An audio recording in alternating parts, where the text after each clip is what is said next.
Біз өткен сабақта үй тапсырмасына эссе жазып беруді бердіңіздер. Сендерге этностилдегі қазақтың ұлттық киімдері тақырыбында эссе жазып берді. Кәнеке кім дайын? Кім айтты? Кәнеке эссесін.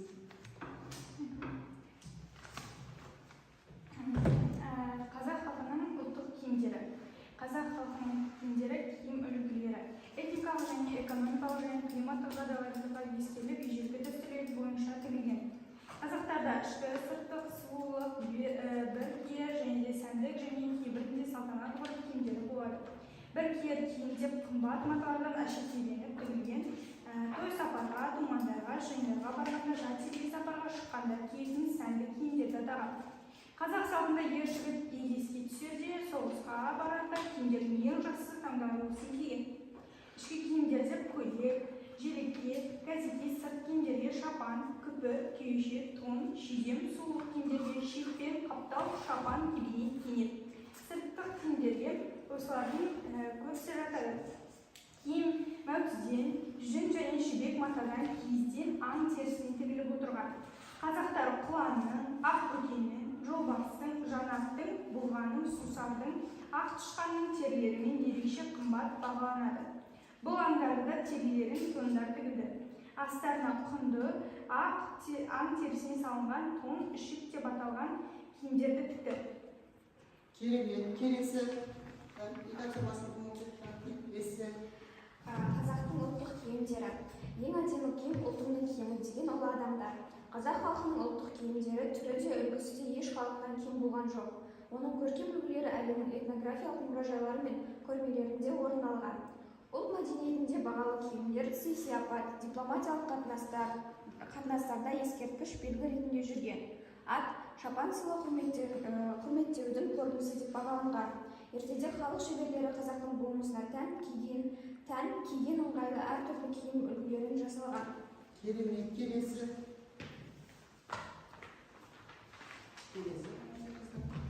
Ұлттық киімдер. Қазақ шапандары алдыңғы екі өңірі артқы бой, екі жең және жағасын ойып пішеді. Артқы бойының екі жақ шеті алдыңғы өңірге қусырыларда, оның екі жақ етегіне бел мұқанға жеткенше екі-үш қойма қойылады. Шапан жеңнің екі беті бірақ қиылады. Ұлы жүз қазақтарының шапандар көбінесе жолақты, сырмалы, етек жеңдері ұзын, әшекейлі келсе, орта жүз тұрғындарының шапандары көбінесе бір бетке матадан сырусыз, сирек қабылып, етектері шалғайлы, жеңдері кең, жағалары шулап, оймалы немесе түймелі болған. Кіші жүздің шапандары да шалғайлы, жеңдері ұзын және кең, жүн таққан, бидайлаған қалың қайырма жағалы болып тігілген. Қазақтар шапанға шабу жең түктеріне ойындық қолтырмаш қояды. Адам көргіш жүрек бұл қалай жылға тәрбиеленді, әбден екшелеп айтылған толықты түйінді сөз. Халқымыз атам заманнан бері осы бір қағиданы беріп ұстанып, мың бір сырлы әсем киім үлгісін жасап киініп келген. Киім жай ғана бір жапырақ мата емес, ол белгілі бір ұлттық мәдениеттің бет бейнесін көрсетіп тұратын ғажайып дүние. Оның эстетикалық, этно-мәдени қоғамдық мәнінде орасан. Жалпы бізге берген тапсырманы өзіміз жаңағы түсіндік. Қазақтың ұлттық бас киімдері немесе ұлттық этностилдегі киімдер туралы видео жазып келдік. Керемет. Бүгінгі жаңа сабағымыздың тақырыбы қазақтың ұлттық киімдері. Қазақтың ұлттық киімдері оқу мақсаты, бізде оқу мақсатымызда оқушылар ұлттық киімдер туралы мағлұмат біледі, береді, қазақтың ұлттық киімі атауларымен таныстырылады. Оқушылардың шығармашылығы, шаттық, шапшаңды қызығушылығы артады деген сенімдеміз. Жалпы қазақтың ұлттық киімдеріне, қызметіне қарай іштік, сыртқы, сұлулық, әйелдердің бас киімдері, ерлердің бас киімдері, аяқ киімдер болып, 6 топқа бөлінеді екен. Келесі, ішкі киімдер дегеніміз, ол ішкі киімдер дегеніміз, оның ішінде жаңағы жейде, іштен киетін, өздерің көріп отырғандай, жейде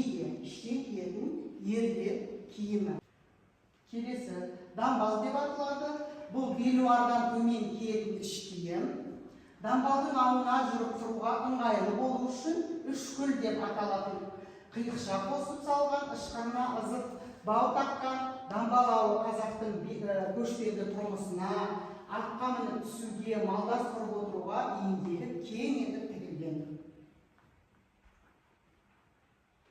Сыртқы киімдеріне назар аударайық. Сыртқы киімдері, қазақтың ұлттық сыртқы киімдері, ол шапан. Қазақтың ежелгі әрі кәделі киімі, ол ел арасына оның арасына жүн немесе мақта салынып, сыртынан шуға, барқыт сияқты әдемі әрі мықты матамен қаптап, ішін астарлап тігетін киім. Шапан тігілу әдісіне қарай сырмалы, қапталы, тік жағалы, қайырма жағалы, шабу және жарғақ шапан деп бөлінеді. Сырмалы шапан ішіне жүн тартып тігілген жылы киім. Шабу шапан етек жағы енді, бел жағы енсіз етіп тігілетін түрі. Жарғақ шапан құлынның терісінен өрнектеліп тігілген сәнді шапан. Бұл шапанмен әдетте жас жігіттер салтанатты жиын тойға шығады екен. Күпі қазақтың ертеден киіп келе жатқан киімдерінің бірі. Ол ішіне қойдың, түйенің, жабағы жүннің түрлі түсті маталардан тігілетін жалпы киімдер екен. Қыздар, енді бүгінгі сабағымызға қарайық. Мен сендерге сергіту сәтін ұйымдастырайын. Сергіту сәтінде сендерге адастырылған әріптер беріледі. Осының ішінен адастырылған әріптерден өздерің бүгінгі ұлттық киімдерге байланысты қарап отырсаңдар, ұлттық біздің киімдерімізге байланысты атаулары шығады. Кәнекей, бір минутта табамыз. Кәнекей, тезірек.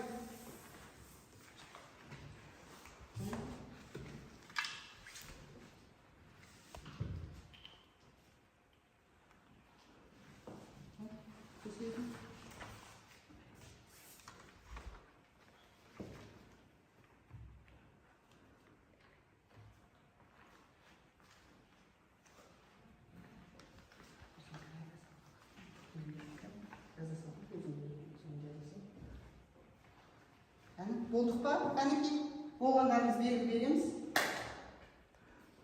Кәнекей кім? Менікі араласқан сөздермен араласқан бас киім деген сөз шықты. Керемет. Келесі?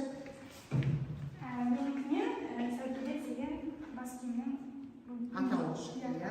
Келесі? Менің араласқан сөздерінен бұйым деген сөз шықты. Керемет.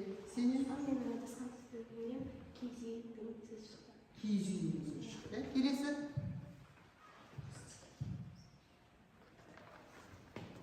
Менің сөзіме этностиль деген сөз. Яғни жалпы этностиль деген сөз шықты. Керемет, қыздар.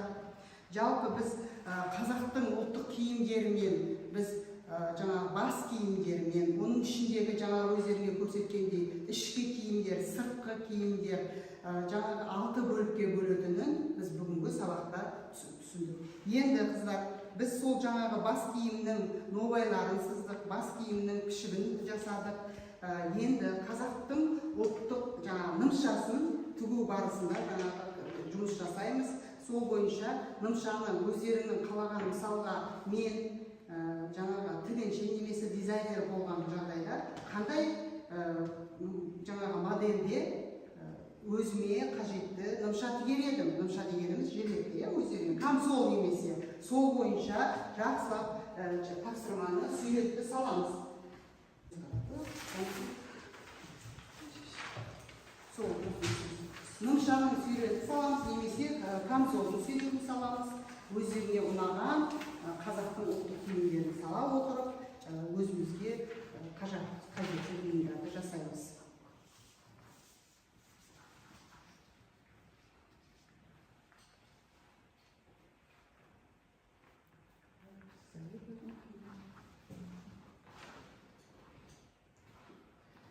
Киімді сызған кезде өздеріне үнемділікті, яғни барлық жерде үнемділік қажет, қыздар. Тігуге кететін өлшемдер міндетті түрде сыртқы өлшемдер қанша кетеді, оның бәрін белгілі сызықтармен сызып алуымыз керек. Өздеріне белгілі сызықтармен сызып алуымыз қажет.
сыздым және де оған ой өрнекпен деп оған моншақ қададым екі жерін қадауға және де оған жаға істемедім және де жеңін